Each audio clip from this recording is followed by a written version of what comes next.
जय श्री कृष्ण दोस्तों, मैं सुनाने जा रही हूँ श्रीमद् भगवद गीता के तीसरे अध्याय का महात्म्य।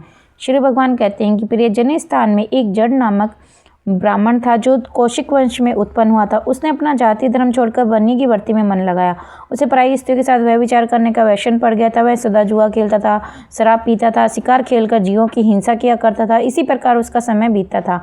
धन नष्ट हो जाने पर वह व्यापार के लिए बहुत दूर उत्तर दिशा में चला गया। वहां से धन कमाकर घर की ओर लौटा। बहुत दूर तक का रास्ता उसने तय कर लिया था, पर एक दिन सूर्यास्त हो जाने पर जब देशों दिशाओं में अंधकार फैल गया, तब एक वृक्ष के नीचे उसने लुटेरों ने धर दबाया और शीघ्र ही उसके प्राण ले लिए। उसके धर्म का लोप हो गया था, इसलिए वह बड़ा भयानक प्रेत हुआ। उसका पुत्र बड़ा धर्मात्मा और वेदों का विद्वान था। उसने अब तक पिता के लौट आने की राह देखी। जब वे नहीं आए तब उनका पता लगाने के लिए अब वह स्वयं ही घर छोड़कर चल दिया। पर वह प्रतिदिन खोज करता, मगर राहगीरों से पूछने पर भी उसे उनका कुछ समाचार नहीं मिलता था। तदंतर एक दिन एक मनुष्य से उसकी भेंट हुई जो उसके पिता का सहायक था। उसे सारा हाल जानकर उसने पिता की मृत्यु पर बहुत शोक किया। वह बड़ा बुद्धिमान था। बहुत कुछ सोच विचार कर पिता का पारलौकिक कर्म करने की इच्छा से आवश्यक सामग्री साथ ले उसने काशी जाने का विचार किया। मार्ग में 7-8 मकाम डालकर वह 90 दिन उसी वृक्ष के नीचे पहुंचा जहां इसके पिता मारे गए थे। उस स्थान पर उसने संध्योपासना की और गीता के तीसरे अध्याय का पाठ किया। इसी समय आकाश में बड़ी भयानक आवाज हुई। उसने अपने पिता को भयंकर आकार में देखा। फिर तुरंत ही अपने सामने आकाश में उसे एक सुंदर विमान दिखाई दिया जो महान तेज से व्याप्त था। उसमें अनेकों क्षुद्र घंटिकाएं लगी थी। उसके तेज से समस्त दिशाएं आलोकित हो रही थी। यह दृश्य देखकर उसके चित्त की व्याकुलता दूर हो गई। उसने विमान पर अपने पिता को दिव्य रूप धारण किए विराजमान देखा। उनके शरीर पर पीताम्बर शोभा पा रहा था और मुनिजन उनकी स्तुति कर रहे थे। उन्हें देखते ही पुत्र ने प्रणाम किया। तब पिता ने भी उसे आशीर्वाद दिया। तत्पश्चात उसने पिता से यह सारा वृत्तांत पूछा। उसके उत्तर में पिता ने सब बातें बताकर इस प्रकार कहना आरंभ किया। बेटा, देववश मेरे निकट गीता के तृतीय अध्याय का पाठ करके तुमने इस शरीर के द्वारा किए हुए इस दुस्सह्य क्रम मन से मुझे छुड़ा दिया। अतः अब घर लौट जाओ, क्योंकि जिसके लिए तुम काशी जा रहे थे वह प्रयोजन इस समय तृतीय अध्याय के पाठ से ही सिद्ध हो गया है। पिता के यूं कहने पर पुत्र ने पूछा, तात मेरे हित का उपदेश दीजिए तथा कोई और कार्य हो जो मेरे लिए करने योग्य हो बतलाइए।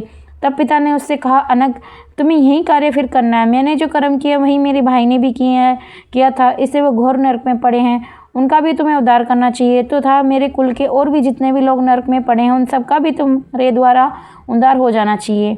यही मेरा मनोरथ है। बेटा, जिस साधन के द्वारा तुमने मुझे संकट से छुड़ाया है उसी का अनुष्ठान औरों के लिए भी करना उचित है। उसका अनुष्ठान करके उसे होने वाले पुण्य उस नारकी जीवों को संकल्प करके दे दो। इससे वे समस्त पूर्वज मेरी ही तरह यातना से मुक्त हो स्वल्प काल में ही श्री विष्णु के परम पद को प्राप्त हो जाएंगे। पिता का यह संदेश सुनकर पुत्र ने कहा, तात यदि ऐसी बात है तो और आपकी भी ऐसी ही रुचि है तो मैं समस्त नारकी जीवों का नरक से उद्धार कर दूंगा। यह सुनकर उसके पिता बोले, बेटा एवं मस्तु, तुम्हारा कल्याण मेरा अत्यंत प्रिय कार्य संपन्न हो गया। इस प्रकार पुत्र को आश्वासन देकर उसके पिता भगवान विष्णु के परम धाम को चले गए। तत्पश्चात वह भी लौटकर जन स्थान में आया और परम सुंदर भगवान श्री कृष्ण के मंदिर में उनके समक्ष बैठकर पिता के आदेशानुसार गीता के तीसरे अध्याय का पाठ करने लगा। उसने नारकी जीवों का उद्धार करने की इच्छा से गीता पाठ जनित सारा पुण्य संकल्प करके दे दिया। इसी बीच में भगवान विष्णु के दूत यातना भोगने वाले नारकी जीवों को छुड़ाने के लिए यमराज के पास गए। यमराज ने नाना प्रकार से सत्कारों से उनका पूजन किया और कुशल पूछी। वे बोले, धर्मराज, हम लोगों के लिए सभी और आनंद ही आनंद है। इस प्रकार सत्कार करके पितृलोक के सम्राट परम बुद्धिमान यम ने विष्णु दूतों से यमलोक में आने का कारण पूछा। तब विष्णु दूतों ने कहा, यमराज से सैया पर शयन करने वाले भगवान विष्णु ने हम लोगों को आपसे कुछ संदेश देने के लिए भेजा है। भगवान हम लोगों के मुख से आपकी कुशल पूछते हैं और यह आज्ञा देते हैं कि आप नरक में पड़े हुए समस्त प्राणियों को छोड़ दें। अमित तेजस्वी भगवान विष्णु का आदेश सुनकर यम ने मस्तक झुकाकर उसे स्वीकार किया और मन ही मन को सोचा।